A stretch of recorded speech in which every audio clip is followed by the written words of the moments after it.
La dilatación consiste en que los cuerpos, en la medida en que se van calentando, van aumentando sus dimensiones. ¿Por qué se presenta este fenómeno? Porque calentarse significa que las partículas que lo componen reciben energía. Entonces esta energía hace que ellas se muevan más violentamente y al chocarse van a quedar más separadas. Entonces las dimensiones del cuerpo aumentan. Entonces cuando un cuerpo se calienta, se pone más grande y viceversa. Cuando el cuerpo se enfría, entonces las partículas se mueven más lentamente. Cuando colisionan quedan poco separadas, entonces las dimensiones del cuerpo disminuyen. Esto ocurre de una manera casi que inapreciable ante nuestros ojos. La dilatación es muy pequeña. Y para medirla se hace difícil con un instrumento, porque el instrumento también se dilata. Es decir, si usted midiera la longitud de este lápiz al mediodía y lo midiera en la noche, pues probablemente no notaría ninguna diferencia. ¿Por qué? Primero, porque es muy pequeña esa dilatación, y segundo, porque el instrumento con que usted mide también se dilata. Entonces esa medición se hace de una manera más confiable con fórmulas. Vamos a empezar hablando de la dilatación de los sólidos y de la dilatación lineal, es decir, la que tienen los cuerpos que, como este lápiz, tienen forma alargada, una regla, un hilo. Si suponemos que un cuerpo tiene una longitud L sub 0, digamos 100 centímetros, se calienta y crece delta L, digamos 10 centímetros. Entonces la longitud final sería 110 centímetros, la longitud inicial más la dilatación. Esta dilatación, lo que el cuerpo crece, esos 10 centímetros, se calculan con esta fórmula.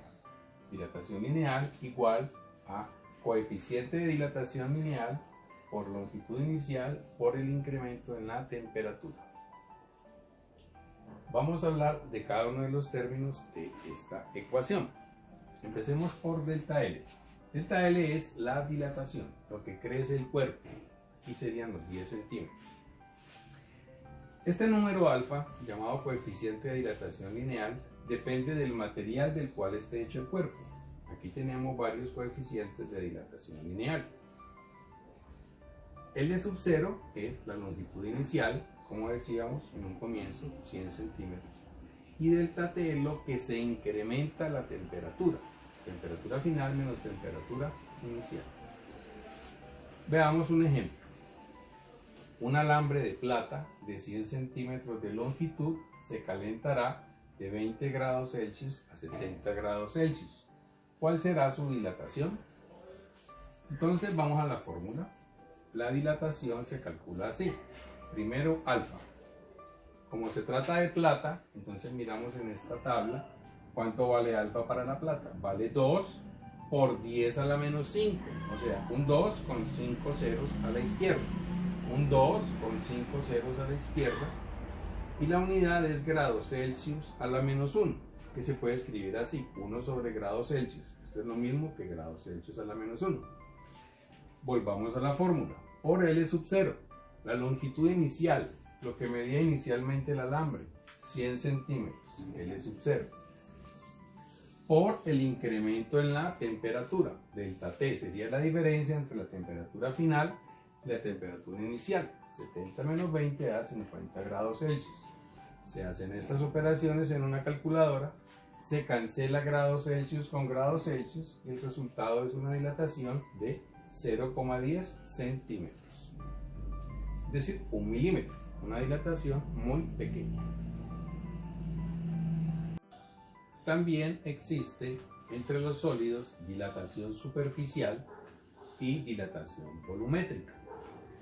La dilatación superficial se presenta en cuerpos aplanados, como por ejemplo una puerta. En algunas casas ocurre que por la mañana la puerta abre con facilidad, pero al mediodía, cuando la puerta se ha dilatado, es muy difícil abrirla. Esto se presenta porque el metal del cual está hecho normalmente la puerta ha aumentado sus dimensiones y se ha pegado mucho al marco.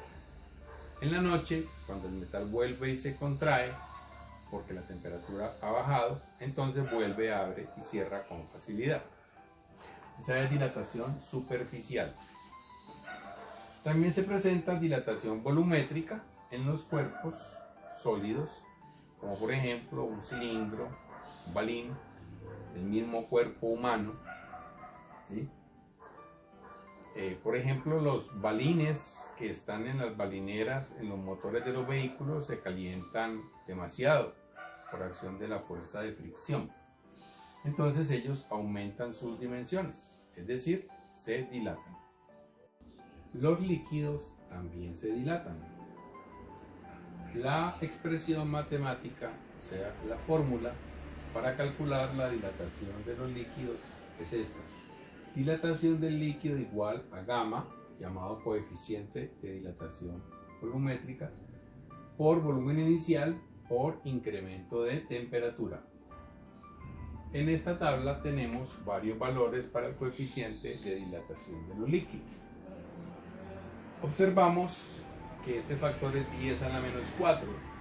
10 a la menos 4 es 10 veces mayor que 10 a la menos 5, que es el coeficiente de los sólidos. Porque este número significa que tienen 4 ceros a la izquierda. Para los sólidos tenían 5 ceros a la izquierda. Esto quiere decir que los líquidos se dilatan mucho más que los sólidos. Esto explica varias cosas, como por ejemplo, a veces en la casa ponen la leche que es líquida a hervir en una olla que es metálica, y ocurre que muchas veces cuando la leche se calienta se sale de la olla, se derrama. ¿Por qué? Porque el líquido se dilata mucho más de lo que se dilató el sólido, que es el metal que contiene a la leche. Vamos a resolver un ejemplo numérico para ver cómo funciona esta fórmula. Si 100 centímetros cúbicos de glicerina son calentados de 20 grados Celsius a 70 grados Celsius, su dilatación se calcula así. Hacemos uso de esta fórmula. Dilatación igual coeficiente de dilatación de la glicerina, 5 con 4 ceros a la izquierda. 5 con 4 ceros a la izquierda, grados Celsius a la menos 1, eso se puede escribir como 1 sobre grados Celsius, por el volumen inicial. El volumen inicial dice acá 100 centímetros cúbicos, por el incremento en la temperatura. De 20 a 70 hay 50 grados Celsius. En una calculadora se realiza esta operación y el resultado es 2,5 centímetros cúbicos, que es una cantidad bastante apreciable. Por último, vamos a hablar de la forma como se dilatan los gases. También, al calentarse, se expande. Sin embargo, con los gases hay un proceso especial. Primero que todo, conocer el estado de un gas significa conocer su presión, su volumen y su temperatura. Esta última, la temperatura, medida en Kelvin. Cuando un gas cambia una de estas tres cantidades, las otras deben cambiar, o por lo menos una de ellas. Es decir, no es posible modificarle la presión a un gas, por ejemplo, y que sigan iguales su volumen y su temperatura. Debe haber cambios en una o en las dos cantidades. Cuando esto ha ocurrido, cuando cambia una o dos o las tres variables, entonces decimos que se ha producido un cambio de estado. En ese caso, esta es la ecuación que se utiliza. La presión en el estado 1 por el volumen en el estado 1 es a la temperatura en el estado 1 o estado inicial, como la presión 2 por el volumen 2 es a la temperatura 2 o estado final. Estado inicial, estado final, estado 1, estado 2. En algunos textos le colocan como subíndices A y aquí B, o aquí inicial y aquí final. Es lo mismo. Para explicar, vamos a ver un ejemplo.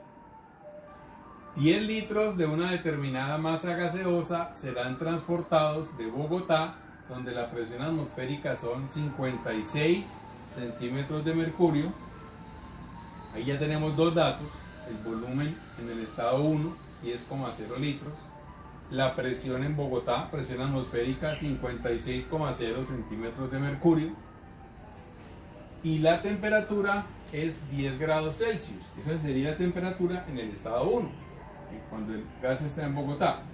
Estos 10 grados Celsius hay que convertirlos a Kelvin. Se le suma 273 y obtenemos como resultado 283 Kelvin. Decíamos pues que el gas es transportado a la ciudad de Cali. Allá se va a presentar el estado 2, donde la presión es 67 centímetros de mercurio. Está dada en las mismas unidades de la presión 1, no hay que hacer ninguna transformación. Y la temperatura es 27 grados Celsius. Esos 27 grados Celsius hay necesidad de convertirlos a Kelvin. 27 más 273 equivalen a 300 Kelvin. Hallar el volumen de este gas al llegar a su destino, o sea, el volumen en el estado 2. Utilizamos la ecuación para el cambio de estado. Despejando volumen 2. Esta cantidad que está multiplicando, que está en el numerador, pasa al denominador, temperatura 1 por presión 2. Y esta cantidad que está en el denominador pasa al numerador, temperatura 2. Como esta variable quedó despejada, o sea, sola, a un lado de la igualdad, la escribimos al lado izquierdo. Y a continuación reemplazamos. Volumen 2 igual a presión 1, 56,0 centímetros de mercurio, por el volumen 1, 100 litros, perdón, 10,0 litros, por la temperatura 2, que es de 300 Kelvin, sobre temperatura 1 por presión 2. Temperatura 1, 283 Kelvin por presión 2, 67,0 centímetros de mercurio. Aquí se cancelan centímetros de mercurio con centímetros de mercurio, Kelvin con Kelvin, se hace la operación en la calculadora y el resultado es 8,86 litros, que son las unidades correspondientes al volumen. Así se utiliza la ecuación del cambio de estado. Cuando en un cambio de estado un gas conserva la temperatura, es decir, temperatura 1 igual a temperatura 2, decimos que se ha producido una transformación isotérmica. Iso, hay dos cosas iguales, térmica, temperatura. Temperatura 1 igual a temperatura 2. Entonces, en la ecuación de cambio de estado, se cancelarían temperatura 1 y temperatura 2 porque serían iguales. Nos queda entonces esta ecuación que corresponde a una proporcionalidad inversa entre presión y volumen. Es decir, la presión es inversamente proporcional al volumen. Por tanto, su representación gráfica es una hipérbola. Eso significa que en la medida en que la presión disminuya, el volumen aumenta. O viceversa. Si la presión aumenta, el volumen va disminuyendo. Como lo sugiere esta figura, donde tenemos en una probeta un gas y en la probeta se ha colocado una gota de mercurio. Recuerden que el mercurio es un metal líquido muy pesado. El gas evita que el mercurio baje. El mercurio ejerce presión sobre el gas. ¿Qué pasa si aquí se aumenta la cantidad de mercurio? Hg, símbolo químico del mercurio. Pues aumentaría la presión. Y al aumentar la presión, el volumen va disminuyendo. O sea, este peso del mercurio hace que el gas se vaya contrayendo en su volumen. Entonces tenemos aquí que ha disminuido el volumen porque ha aumentado la presión debido a que se aumentó la cantidad de mercurio. Relación inversa, ¿sí? Al aumentar la presión porque hay más mercurio, disminuyó el volumen del gas. Otra transformación es la isobárica. Iso, hay dos cosas iguales. Bar viene de barómetro, el instrumento utilizado para medir la presión atmosférica. O sea que esto sugiere presiones iguales. Presión 1 igual a presión 2. En la ecuación de cambio de estado se cancelaría presión 1 y presión 2 por ser iguales. Y nos queda una expresión matemática que corresponde a una proporcionalidad directa. Significa que cuando la temperatura se mide en la escala Kelvin, resulta ser directamente proporcional al volumen si la presión no cambia. Eso significa que al aumentar la temperatura, aumenta el volumen. Claro, aumentar la temperatura significa que las partículas están colisionando más violentamente, por eso al chocar van a quedar más separadas. Eso es lo que sugiere esta gráfica. Un ejemplo de esta situación sería esto, nuevamente, una probeta que contiene gas y una tapa producida por una gota de mercurio. Si aquí se aumenta la temperatura, ¿ya? Se modifica la temperatura porque se acerca la llama, pero no se modifica la cantidad de mercurio. Observe que el volumen de mercurio es igual, la gota de mercurio es la misma. Entonces eso significa que la presión ha permanecido constante. Entonces este gas va a empezar a dilatarse, aumenta la temperatura, se va dilatando y va aumentando su volumen. Estas pues son transformaciones isotérmica e isobárica.